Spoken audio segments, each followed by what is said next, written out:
Given my interests in history, games and miniature aesthetics, I think kind of modern sort of war on terror type settings you might think would be something that would really interest me, and it does, but it's also something that I'm very wary of gaming, and a particular example would be Syria, which, to be honest, I'm not aware of many people either producing miniatures specifically to represent groups and individuals within the Syrian revolution and war over the last decade plus. But you've also got the wider Arab Spring, and I presume it's only a matter of time before people will begin to game or try and create games in this relatively recent historical period. But there's also Ukraine, which again is another ongoing current war, which I also have an interest in because of my interest in Syria. And I get the sense that there are more miniatures available for that conflict, and there are more people playing it, possibly because there are rules and miniature ranges from kind of Cold War which can be more easily adapted, maybe because it's closer to home as well. But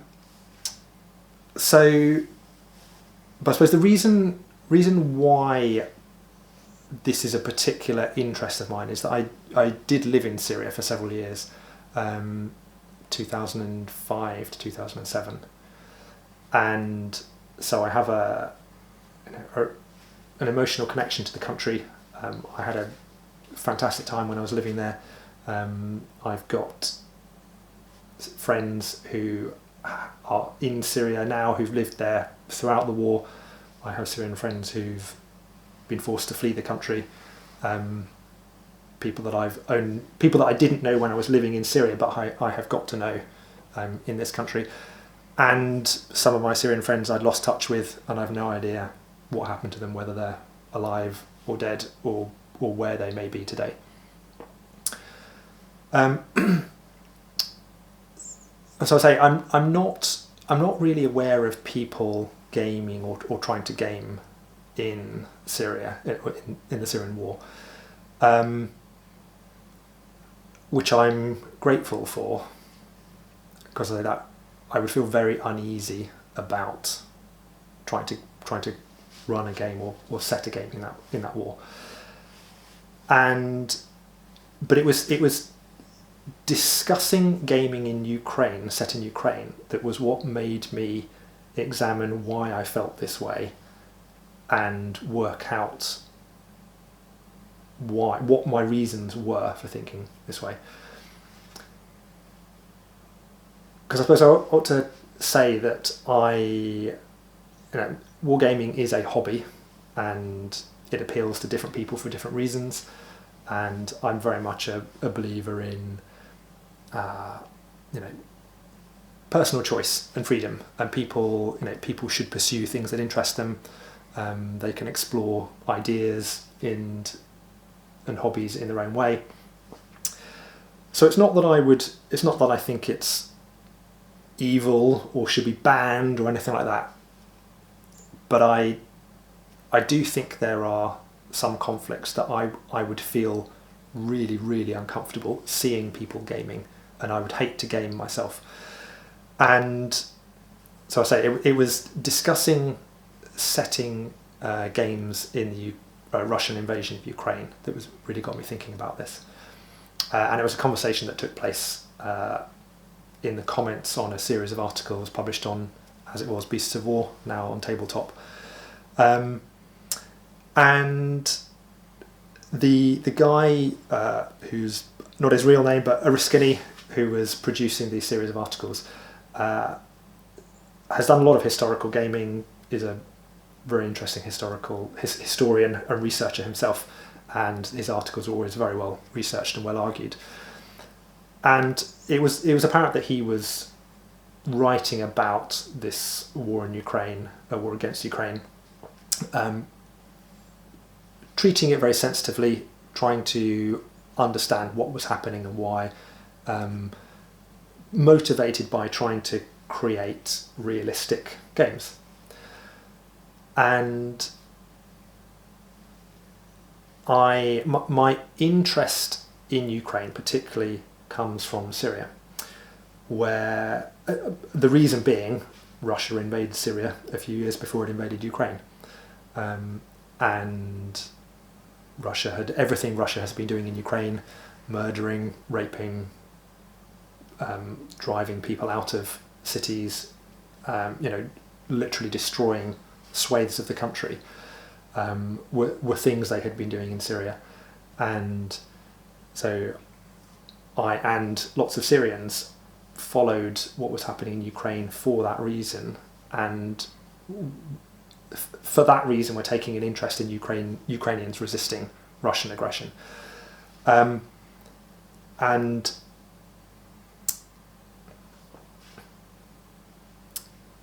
what I think it came down to is, I'm going to go on a bit of a tangent first of all to say why I don't have a problem with World War II gaming. Mm-hmm.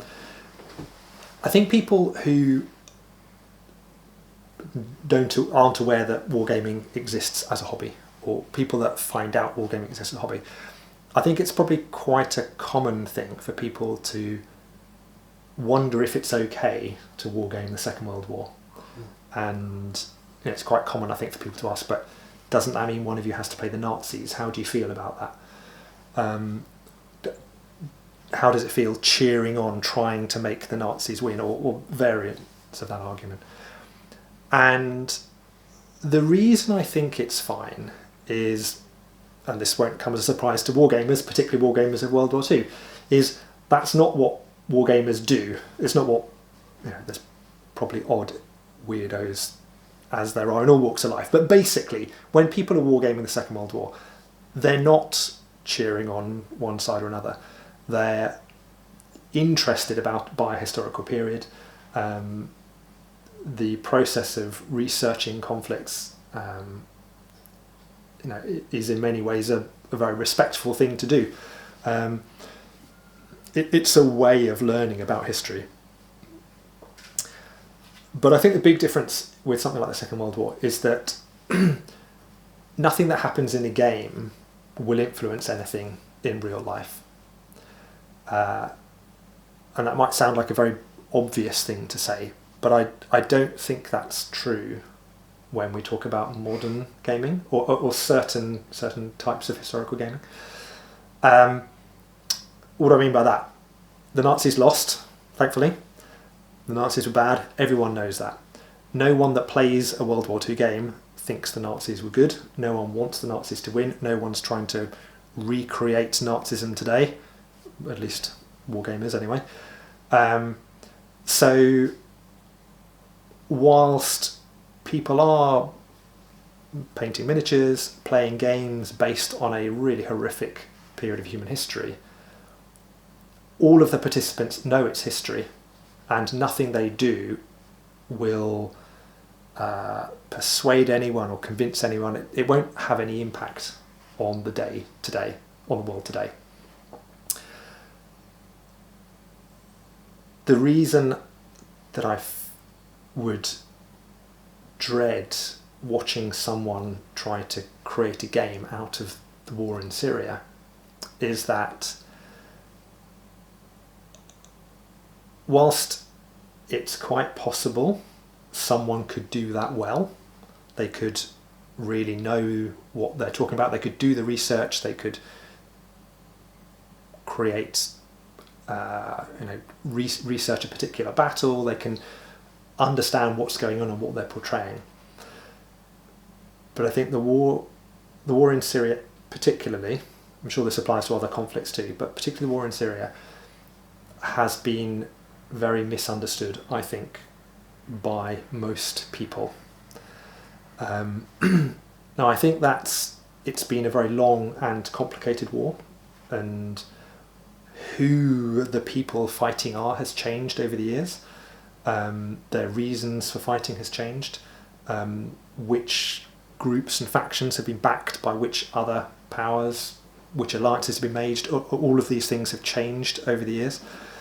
And there's also been very deliberate misinformation campaigns being waged both by powers participating in that war or with a stake in the outcome of that war, but also by journalists and activists in the West. So I think even people who approach it from the same perspective they would approach any other historical period to game, I would be very concerned that they would get things wrong. But why would that matter?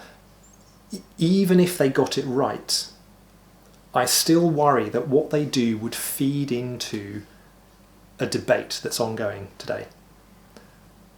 So I talk about the Nazis. No one who is playing a World War II game is actually trying to promote Nazism.